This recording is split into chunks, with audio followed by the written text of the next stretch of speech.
Chapter 3 Go and Do Not Return. Oren worked his clutch in the peculiar rhythmic way that allowed him to go quickly on the narrow path. He could not remember a time without a wooden crutch, though he had outgrown many of them. Squinting his eyes against the glare of the sun, he saw Passer sitting under the fig tree reading from a papyrus scroll. Passer looked up, a half-formed word on his lips. "Is it time, boy? Time for old Passer to wish you well on your journey?" Oren nodded. "Well then, go into the house and fetch the bundle by the door. You cannot miss it. Go ahead." Oren turned toward the house, its door open to the air. On the dirt floor just inside the doorway was a small skin bag with leather thongs. Lifting it, he saw that its strap would fit nicely about his neck. It was not heavy. Outside in the shade, Passer motioned him to sit on the little wooden stool at his feet. "I thank you, Passer, for the gift," Oren said. "Shall I open it?" "Not now, boy. It will keep. Wait until you have gone one day's journey. It will be a small pleasure to look forward to." Oren nodded. "Passer, I have something to ask you." Oren cringed at what he must say. "Today, my father will kill the yearling and put its blood on the doorpost and lintel of our house. Not just our house. Every Hebrew family must do the same. Tonight, none are to leave their house, or they will die." Passer did not move or speak, and Oren went on. "Moses says—" Oren felt his mouth grow dry, and the words he wanted began slipping away. All at once they came tumbling out. "Tonight, the firstborn in every Egyptian household will die, the flocks and herds too. Passer, please come home with me to our house. My father will not turn you away. Already some Egyptians have begged their Hebrew neighbors to let them go with them. Please, Passer, come with us. I will teach you about Yahweh. Passer?" Passer bowed his bald head. When he finally looked up, it was not at Oren, but at something far away. With a small sigh, the old man brushed off a fly and turned his eyes to Oren. "I have lived many years in my father's house. I should like to die here. You and I, we can do nothing about the powers that rule our lives." The fly returned to land on Oren's arm, and Passer stopped to flick it away. "I will offer a gift to your God Yahweh tonight, but this is where I belong." Passer looked about him at the mud brick house, the garden, then back at Oren. "You must go with your people, and I must stay with mine." Now it was Oren who bowed his head and wept while the old man crooned soothingly, trying to comfort him. In the late afternoon, Tirzah returned to the house holding her clenched hands close to her chest. "Mother, look what Amos, the Egyptian, gave us to wear on our journey." In her outstretched hands lay 2 necklaces of thin beaten gold with tiny blue stones laced among the strands. Tirzah stared at her mother and Jerioth. "I didn't want to go there and ask her for ornaments because I thought she would get angry. But she didn't. She gave me the necklaces and said she hoped they would please our God." Jerioth's hand went to the silver beads around her neck. "This was a present from an Egyptian woman," she said. "She was a stranger, and yet she forced the necklace into my hand, begging me to wear it before our God." Jerioth's large doe eyes glistened softly. "I was sorry for that woman, really sorry." Slowly, Tirzah let the gold chain slip through her fingers into her mother's hand. "I suppose I cannot wear one?" she asked, her voice lifting with hope. "No, you cannot. Time enough when you are betrothed." Tirzah wanted to beg, but she knew it was hopeless. Her mother had strict ideas of what was proper for a young girl. "Did you remember to wrap the bread trough?" her mother asked. "Yes, mother," Tirzah said.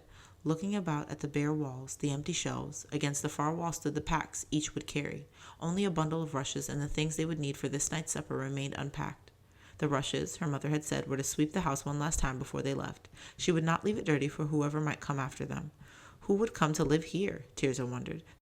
Slaves captured from another land, perhaps, or would the house just stand empty forever? By evening, the smell of roast lamb filled the room. It was hot inside the small house, crowded with those who had joined Tirzah's family for the meal. She longed for a breath of cool night air.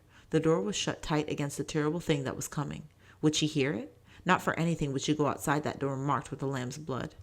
Next to her sat old Hannah, her strong hands resting on her lap. A smile crossed the wrinkled folds of her face. "Eh, little one, this is a night to remember. These eyes never thought to see our deliverance from Egypt." She paused and took Tirzah's hands in her gnarled brown ones. "You, child, will live in a land of milk and honey and have many children, all of them free." Tirzah nodded, rather than shout at the old woman who was getting deafer than ever. Hannah patted Tirzah's hand. "You mustn't be afraid, child. We are safe in here with the blood of the lamb your father put on the doorposts." The old woman coughed and released her grip on Tirzah's hand. Taking the opportunity to escape, Tirzah excused herself and made her way to a place beside Oren against the far wall. Oren's eyes were closed, his thin face pale. All evening he had said nothing. As she sat beside him, he opened his eyes, then closed them again. He will make himself sick, she thought, if he doesn't stop mourning for the Egyptian passer. Maybe the old man wasn't an eldest son in his house and wouldn't die. She wanted to shake Oren and make him understand. It was Pharaoh's own fault if his people died. Outside, the wind blew around the house, a mournful, uneasy sound. A cold shiver ran down her arm in spite of the warm room. What was happening out there? If only Pharaoh had listened to Yahweh, but now it was too late. Across the room, their neighbor Ezri, bent and white-haired, talked to her father. Poor Ezri. Tirzah thought of his 2 sons who had died in the dreaded copper mines. Oren sat with his eyes closed. Under her breath, low enough for just Oren to hear, she whispered, "If Yahweh didn't make Pharaoh let us go tonight, one of these days you would be sent to the fields or maybe the copper mines like Ezri's sons." The small flicker of one eyebrow let her know he had heard.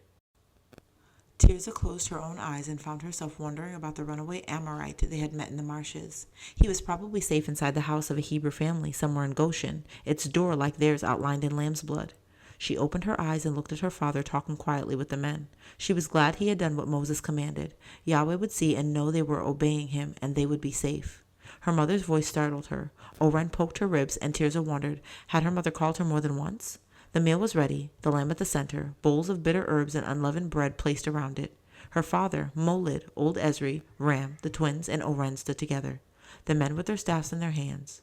Molid, Jerioth's husband, was a short, wiry man with thick, curly hair like that of his twin sons. Tirzah stood next to old Hannah with the woman and waited for her father to say blessing. "On this night we give thanks," her father began. Tirzah's mind wandered to the world outside of the house, and she heard no more. What could be happening out there? What awful judgment was about to pass over their house? With a shiver, she pressed her eyes closed tighter and tried to listen to the words of the prayer. Solemnly, her mother served the bitter herbs to each of them. Tirzah took her portion and ate it in little bites along with the meat. It was not as bad as she thought. The bitter mix slid down easily. Nothing must be left of the special lamb, and her mother had guessed right. There was just enough food for the number of people at their meal. After they finished eating, the men sat talking in their corner of the room. Tirzah, her eyes heavy, slumped by Jerioth, watching her quick fingers knot the fringes of a belt. Somewhere in her dreams, mixed with the sound of feet moving and donkeys braying, something was shaking her awake. It was her mother's hand gripping her shoulder, her excited voice saying, "Come, it's time to go." Suddenly Tirzah remembered. Had she missed it all? The thing out there? Had it come and gone while she slept? From the open doorway she could see the light of the full moon. It was still night. She had missed it. Why did she have to be a person who slept like a brick the moment her eyes closed? Stumbling over bundles that were everywhere on the floor, she made her way into the courtyard. The road was alive with people and animals. She recognized her uncle's family, and a little way back her mother's brother Shobal and his family. The whole clan was gathered to march together. This was it, the day to be like no other, the day of all days. I'm coming, she shouted, running to help her mother and Jerioth carry bundles to Ram and her father. "This excuse for a donkey hasn't sense enough to hold still," Ram complained, while Tirzah grinned at the little reddish-brown donkey her father had named Sorry. Once more Ram approached the donkey and spoke harshly to it. "You miserable creature, hold still." As he spoke, he pulled tightly on the strap binding the heavy load. Instantly, Sorry swerved, barely missing him with her hind feet. Tirzah, near the donkey's head, stepped back out of the way of Sorry's big teeth. It was Ram's fault that he could never get along with the donkey. Only one thing meant peace with Sorry, and Tirzah felt in her belt pouch for it. Carefully, slowly, she held the sweet cake out toward the donkey. "What she needs is a good beating," Ram said, lifting another bundle onto the donkey's back. "You spoil her." Tirzah was about to accuse him of pulling the thongs too tight when she saw his face. Dark circles lined his eyes as if he had not slept at all. The rest of his face was pale. Had he seen it? The thing that had come while she slept? He was scared, and she knew it. He was also angry, and he turned his back to her questioning look.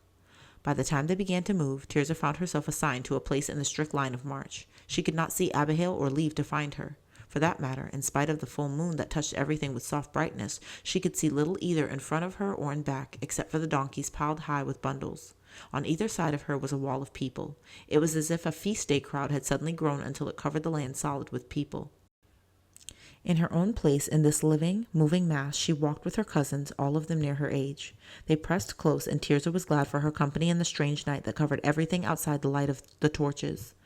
Nahalath, the oldest of them, her long lashes dark against her pale skin, looked as if she hadn't slept. She was tall, and Tirzah thought she was as beautiful as a delicate water lily. Makkah, next to her, had plaited her thick black hair into a braid the width of Tirzah's 2 arms. Stouter and not as tall as Nahalath, Makkah wasn't pretty until she smiled. She smiled now as Tirzah offered her a piece of unleavened bread to nibble. Rachel, the youngest cousin, tripped over a loose stone and Tirzah helped her up. Thanks, Rachel said, pushing back strands of limp reddish-brown hair from her eyes. She was always bumping into something. Her thin, bony arms and legs were usually spotted with bruises. Tirzah shook her head. The girls had tried fixing Rachel's hair in a tight braid, adding color to her belt, helping her drape her mantle. But she remained skin and bones Rachel, with feet too large for the rest of her. A dried flower had fallen from Rachel's belt, and Tirzah picked it up quickly, holding it for a moment to breathe its fragrance. This was Rachel's specialty. Whatever grew, herbs, flowers, wild plants, she knew them all. Handing the blossom back to Rachel, Tirzah murmured, "Nice." She hadn't noticed it before, but the night was full of odors, like a room full of people, animals, and burning torches. How long had they been walking? Tirzah didn't know. Dawn broke first with gray streaks at the edge of the sky, then pink, and suddenly morning light. As the sun rose, she could tell they were moving southeast. With daylight came the deep, wailing sounds of Egyptians mourning their dead on the way to the burial grounds. As a funeral procession, with its low-throated drums, drew nearer, Tirzah could not see it at first. Silently the marchers halted, and through the gaps between the lines she saw it. Behind the bearers, Egyptian men followed, weeping, and after them the women walked, beating their breasts and crying. One woman was clinging to a small, cloth-draped body being carried on a litter. Suddenly she raised her arms above her head and cried out, "Go, oh go quickly to your Hebrew God, and do not ever return." Immediately, other Egyptians near her joined in begging them to leave quickly. Tirzah wanted to cover her ears from the awful sounds. As the procession passed, the march began again, and Tirzah hurried on away from the drums and cries. Just ahead, her mother rode on a mule with Jerioth walking beside her. Oren, who had stubbornly refused to ride, walked by their cousin, Abishur. Gradually the sound of drums faded, and the noise of voices and animals filled the air once more. Abishur took out his flute and played a song for Oren as they walked. While he played, the folds of his tunic opened a little, enough for Tirzah to notice the short sword belted to his waist. How had he come by a sword, and why was he wearing it? Tirzah's eyes swept the figures of the men in front of her, seeing for the first time that some wore a sling of arrows and carried their bows on their backs. Others wore swords or long knives in their belts, and a few carried spears. Though she knew her father owned a long knife, he had never worn it in public. Slaves were not usually armed, but now they were leaving Egypt and everything was changed. She thrust her shoulders back, lifted her chin, and walked as she had seen the leaders of grand Egyptian processions walk, proud and free. Overhead the sun climbed higher, warming her and shining on everything around her. Somewhere the promised land waited. It was all like a wonderful dream, and she was part of it. Abishur hoisted Oren to his shoulders, and Oren looked back to wave his crutch at her, narrowly missing Abishur's ear. Tirzah winced, then laughed. A warm feeling filled her, love for Oren, Abishur, and even Ram walking up ahead. She felt glad all over. It did not last long. As the morning wore on, the funeral drums began again, more and more of them. The sounds of wailing cries chilled her in spite of the sun.